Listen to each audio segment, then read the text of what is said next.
समय यात्रा शुरू से ही दिलचस्प कॉन्सेप्ट रहा है जिस पर वैज्ञानिक अध्ययन भी कर रहे हैं।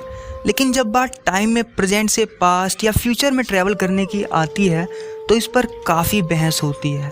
आज मैं आपको 100% रियल कुछ हिस्ट्री के टाइम ट्रैवल इंसिडेंट्स के बारे में बताऊंगा जिनको जुटलाना इतना आसान नहीं है। ये टाइम ट्रैवल इंसिडेंट साबित करते हैं कि टाइम ट्रैवल इज़ पॉसिबल, समय यात्रा संभव है। जॉन टाइटर। सन 2002 में जॉन टाइटर नाम का इंसान आया। उसका दावा था कि वो 2036 से आया है और वो यूएस फोर्स का एक सोल्जर है।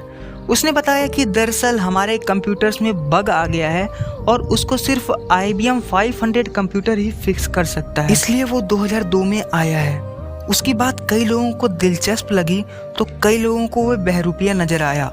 उन लोगों ने उससे और ज़्यादा जानने की कोशिश करी तो उसने अपने टाइम ट्रैवल मशीन की एक पिक दिखाई और उसकी खूबियों के बारे में बताते हुए कहा कि हमारी टाइम मशीन सिर्फ 50 से 60 साल आगे पीछे जा सकती है। और इतना ही नहीं, उसने एलियंस और UFOs के बारे में बताते हुए कहा कि दरअसल वो भी टाइम ट्रैवलर्स ही हैं, लेकिन वो काफ़ी एडवांस्ड हैं और उसी दिन के बाद से वो किसी को नज़र नहीं आया। टॉरेड मैन। बात है सन 1954 की, जब जापान के टोक्यो एयरपोर्ट पर एक आदमी आया। जब उसका पासपोर्ट चेकिंग के लिए गया तो पाया गया कि वो एक टॉरेड नाम के देश से संबंध रखता है, लेकिन ऐसा कोई देश पूरे वर्ल्ड मैप में कहीं है ही नहीं। इस बात ने सभी लोगों में खलबली मचा दी कि जब ऐसा कोई देश वर्ल्ड में एग्जिस्ट ही नहीं करता तो वहाँ का कैसे हो सकता है। लेकिन बात यही नहीं रुकी। एयरपोर्ट ऑफिशियल्स को लगा कि शायद वो उनसे कोई मजाक कर रहा है, लेकिन उसने बोला कि मैं कोई मजाक नहीं कर रहा हूँ, मैं टॉरेड देश का ही नागरिक हूँ और मैं एक बिजनेसमैन हूँ। ये बोलते हुए उसने अपना ID प्रूफ और वहाँ का ड्राइविंग लाइसेंस भी दिखाया। और इतना ही नहीं, उसने कहा कि उसका देश 1000 सालों से वहाँ बसा हुआ है और पिछले 5-6 सालों से वो बिजनेस वर्क के लिए जापान आता रहता है। उसने इस बात के प्रूफ के लिए पासपोर्ट की पिछली एंट्रीज भी शो कर दी।